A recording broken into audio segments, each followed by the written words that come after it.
नमस्कार मित्रांनो, खूप खूप स्वागत आहे तुमचं आपल्या व्हिडिओमध्ये. मित्रांनो, जसं की काल आपला हिस्ट्री 220 चे आय-एम-पी क्वेश्चन आपण सांगितले होते. आज आपल्याला हिस्ट्री 221 चे बघायचे आहेत. ठीक आहे. आणि यामध्ये बघा मित्रांनो, तुम्हाला जसं टाइम टेबल जर आपण बघितला, तर उद्या 27 मे तारीख आहे, बरोबर? बघा 27 मे आहे. उद्या जी-के इन एकशे एक फर्स्ट इयरचा पेपर आहे आणि सेकंड इयरचा सायकॉलॉजी 217 आहे आणि हिस्ट्री 221 आहे, बरोबर? आपल्याला हिस्ट्री 221 चे आय-एम-पी क्वेश्चन्स बघायचे आहेत, जे की माझ्याकडे इथे बघा ऑलरेडी आय-एम-पी क्वेश्चन्स आहेत. आता ज्यांना कोणाला अजून डिटेलमध्ये आय-एम-पी क्वेश्चन्स पाहिजे असेल, बाकीच्या विषयांचे पाहिजे असेल, तर सर्व विषयांचे आय-एम-पी क्वेश्चन जे आहेत मित्रांनो, ते आपल्या ॲप्लिकेशनवरती उपलब्ध आहेत. एटूटॉक ॲप्लिकेशन प्ले स्टोरवरती उपलब्ध आहे. यावर क्लिक करून तुम्ही ॲप डाउनलोड करू शकता आणि बाकीचे सर्व विषयांचे आय-एम-पी क्वेश्चन्स वगैरे तुम्हाला याच्यामध्ये मिळतील. तसेच तुम्हाला मित्रांनो याच्यामध्ये नोट्स वगैरे दिलेले आहेत. त्या नोट्सचा देखील तुम्ही याच्यामध्ये अभ्यास वगैरे करू शकता. ठीक आहे.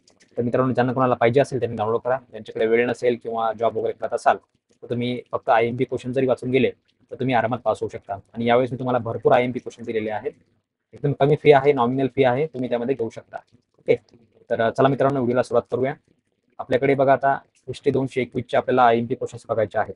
मी याच्यामध्ये तुम्हाला थोडेफार सांगणार आहे, बाकीचे तुम्ही ॲपवरून घ्या. ठीक आहे. याच्यामध्ये बघा आता तुम्हाला वसाहतवाद म्हणजे काय? ठीक आहे. हे तुम्हाला स्पष्ट करायचं आहे. नंतर आहे बघा विशिष्ट प्रकारचा माल बनवण्यासाठी वसाहतींना बंदी का करण्यात आली, ते देखील तुम्हाला प्रश्न वगैरे विचारला जाऊ शकतो. हिस्ट्री 221 आहे, त्यामुळे याच्यामध्ये तुम्हाला जे आहे जगाचा इतिहास अभ्यासायचा आहे. ठीक आहे. नंतर आहे बघा अमेरिकन वसाहतींचे क्रांतियुद्ध का झाले वगैरे, हे देखील तुम्हाला वाचून घ्यायचं आहे. ठीक आहे. वसाहतींचे क्रांतियुद्ध हे तुम्हाला वाचून घ्यायचं आहे.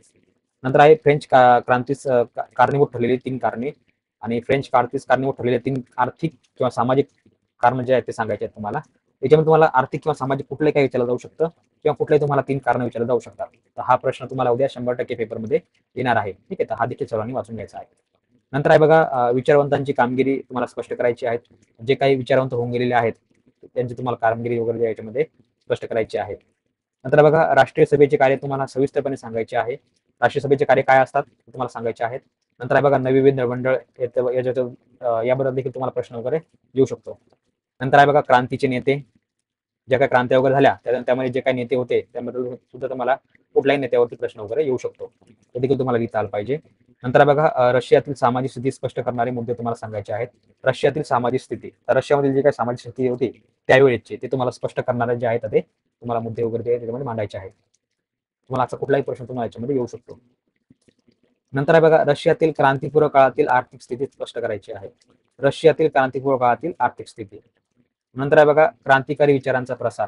क्रांतिकारी विचारांचा प्रसार कशा प्रकारे झाला, कशा प्रकारे करतात, हा तुम्हाला प्रश्न येऊ शकतो. नंतर बघा साम्यवादी पक्षाचा उदय कसा झाला, काय झाला, त्याबद्दल तुम्हाला माहिती वगैरे विचारली जाऊ शकते. ते देखील तुम्हाला याच्यामध्ये लिहायचं आहे. नंतर आहे रशियातील क्रांतिकारी उठावाचा आढावा घ्यायचा आहे. रशियातील क्रांतिकारी जो उठाव झाला होता, थोडक्यात तुम्हाला त्या उठावाबद्दल तुम्हाला ज्या याच्यामध्ये थोडी माहिती वगैरे सांगायची आहे. ठीक आहे. तुम्हाला ती सांगता आली पाहिजे. तुम्हाला कुठल्याही याच्यावरती प्रश्न येऊ शकतो.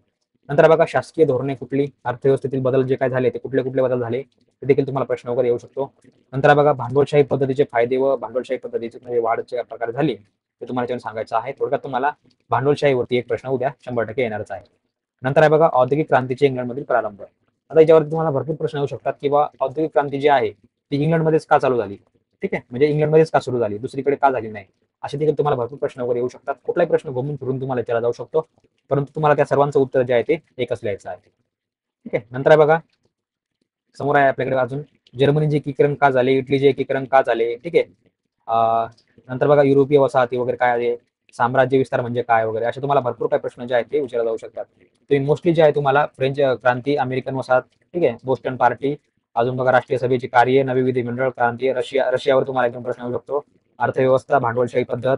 ठीक आहे. परत इंग्लंडमध्ये औद्योगिक क्रांती का झाली, हा देखील तुम्हाला प्रश्न उद्या येऊ शकतो. हे जे प्रश्न आहेत ते सर्वांनी वाचून घ्या. ठीक आहे.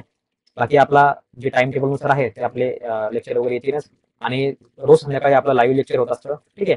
ते रोज संध्याकाळी लाईव्ह लेक्चर जे आपलं युट्यूबवर होत असतं. सर्वांनी आपलं जे युट्यूब चॅनल आहे ते सबस्क्राईब करून ठेवा. ठीक आहे. यामध्ये तुम्हाला जे आहे रोज संध्याकाळी 9 वाजता आपलं लाईव्ह लेक्चर होतं. हे सगळे लाईव्ह लेक्चर झालेले आहेत. तुम्ही जॉईन करून ठेवा. लाईव्ह मध्ये आपलं रोज संध्याकाळी 9 वाजता लाईव्ह लेक्चर होतं, ज्यामध्ये मी तुम्हाला म्हणजे उद्याचा जो काही पेपर असेल त्याबद्दल तुम्हाला मी मार्गदर्शन करतो, महत्त्वाचे मुद्दे वगैरे सांगतो, पॉईंट सांगतो, पेपर वगैरे कशा प्रकारे लिहायचं ते सांगतो. ठीक आहे. म्हणजे महत्वाचंच आपलं डिस्कशन वगैरे होत असतं रोज संध्याकाळी 9 वाजता. तर तुम्ही देखील जॉईन करू शकता. ठीक आहे. आणि अजून बघा याच्यामध्ये व्हिडिओजमध्ये जर तुम्ही गेले, तुम्हाला रोजचे जे काही आपले लेक्चर वगैरे अपलोड होतात, आय-एम-पी क्वेश्चन्स वगैरे अपलोड होतात, तुम्ही याच्यामध्ये व्हिडिओजमध्ये बघू शकता. ठीक आहे. याच्यामध्ये बघा तुम्हाला 12 नंबरला एक व्हिडिओ सापडेल बघा, OICMEचा पेपर कसा लिहायचा. हा एक ऑफिशियल पेपर आहे आपल्या एका विद्यार्थिनीचा. पेपर देखील तुम्ही याच्यामध्ये बघू शकता. म्हणजे याचा तुम्हाला जो आहे हेल्प होईल. ठीक आहे. कशा पेपर लिहायचा, मुद्दे कसे मांडायचे वगैरे, म्हणजे हँडरायटिंगवर कसं काढायचं, काय काढायचं, कसं लिहायचं, सर्व तुम्हाला जे आहे मी याच्यामध्ये सांगितलेलं आहे.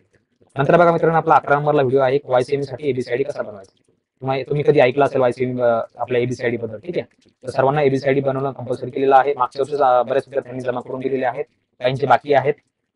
एवढा आळसपणा करू नका. फक्त काय 5 मिनिटाचं काम आहे. फक्त तुमचं डिजिलॉकर ऍप्लिकेशन ओपन करायचं, त्यामध्ये तुम्ही ABCD बनवू शकता. ABCD कसा बनवायचा हा व्हिडिओ तुम्ही बघू शकता, यामध्ये तुम्हाला मी सांगितलेलं आहे. परत आपलं जे ऍप्लिकेशन आहे, जसं की तुम्हाला मी अगोदर सांगितलं, तर ज्यांना कोणाला IMP क्वेश्चन्स वगैरे पाहिजे असेल तर त्यांनी आपलं ऍप्लिकेशन आहे A2Talk डाउनलोड करा. यामध्ये तुम्हाला IMP क्वेश्चन्स, नोट्स, PDF मध्ये बुक दिलेले आहे सगळं. ठीक आहे. तुम्ही ते घेऊ शकता. तुम्हाला जशी गरज पडेल तसा तुम्ही वापर करू शकता. ओके.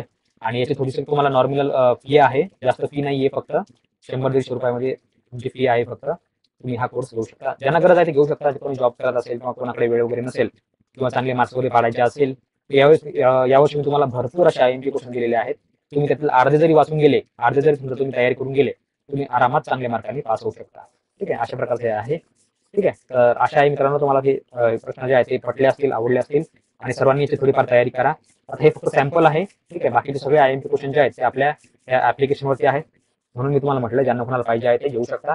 ठीक आहे. ह्या मी जेवढे काही तुम्हाला प्रश्न सांगितलेले आहेत त्याच्यामध्ये फ्रेंच क्रांती असेल किंवा विचारवंतांची कामगिरी असेल, ठीक आहे, राष्ट्रीय सभा असेल, वसाहतवाद कशाला म्हणायचं, रशियातील स्थिती काय असेल, सामाजिक स्थिती कशी होती, ठीक आहे, क्रांतीपूर्व काळ कसा होता, साम्यवादी पक्षाबद्दल माहिती असू शकते. नंतर बघा रशियातील क्रांतिकारी उठावाचा आढावा, औद्योगिक क्रांतीची सुरुवात इंग्लंडमध्येच का झाली. ठीक आहे. हे देखील तुम्हाला असे प्रश्न वगैरे तुम्हाला याच्यामध्ये विचारले जाऊ शकतात. नंतर बघा याच्यामध्ये आहे अर्थव्यवस्थेतील बदल वगैरे. ठीक आहे. हे देखील तुम्हाला प्रश्न वाचून घ्यायचे आहे. समोर जर आपण बघितलं मार्क्सवाद, ठीक आहे, तुम्हाला माहित असेल कार्ल मार्क्स बद्दल तुम्हाला एखादा प्रश्न वगैरे येऊ शकतो. 18व्या शतकातील चीन कसं होतं, अफूची युद्धे का झाली. अफू काय होतं माहिती आहे तुम्हाला. अफू एक ड्रग आहे. त्याबद्दल जे काही युद्ध झालं ते तुम्हाला लिहायचं आहे. कामगार चळवळी, युरोपीय वसाहत, ठीक आहे. नंतर 18व्या शतकात झालं टायपिंगच्या उठावाची कारणे. ठीक आहे. टायपिंग म्हणजे टायपिंग करायची, टायपिंग नाही. नंतर बघा चीनी समाज सुधारकांची केलेल्या कार्याचा आढावा घ्या. चीनी समाज वगैरे. ठीक आहे. त्यावेळी चायनाची स्थिती खूप बिकट होती. आता चायना उड्या मारायला लागले. ठीक आहे. आता समोर बघा याच्यामध्ये तुम्हाला अशा प्रकारचे जेवढे काही प्रश्न सांगितलेले आहेत त्या सर्वांची तुम्हाला तयारी करायची आहे. ठीक आहे. आणि सर्वांना लेक्चर वगैरे बघायचे असेल, ठीक आहे, रोज संध्याकाळी आपला लाईव्ह लेक्चर होते. हे लाईव्ह लेक्चर जे आहे तुम्ही याच्यामध्ये बघू शकता. ठीक आहे. यावरती अपलोड होत असतं आपलं रोज संध्याकाळी लाईव्ह लेक्चर 9 वाजता असतं. तुम्ही जॉईन करू शकता. टेलिग्रामवरती लिंक वगैरे शेअर करत असतो मी, ते तुम्ही त्यामध्ये जॉईन करू शकता. ठीक आहे. तर मित्रांनो, अशा आहे तुम्हाला व्हिडिओ आवडला असेल. ठीक आहे. मित्रांनो, भेटूया उद्याच्या लेक्चरमध्ये. तोपर्यंत बघत राहा, शिकत राहा. कोणाला काही प्रश्न वगैरे असेल तर तुम्ही कमेंट करून मला जे आहे ते विचारू शकता. तर चला मित्रांनो, भेटूया उद्याच्या लेक्चरमध्ये. तोपर्यंत बघत राहा, शिकत राहा. जय हिंद, जय महाराष्ट्र.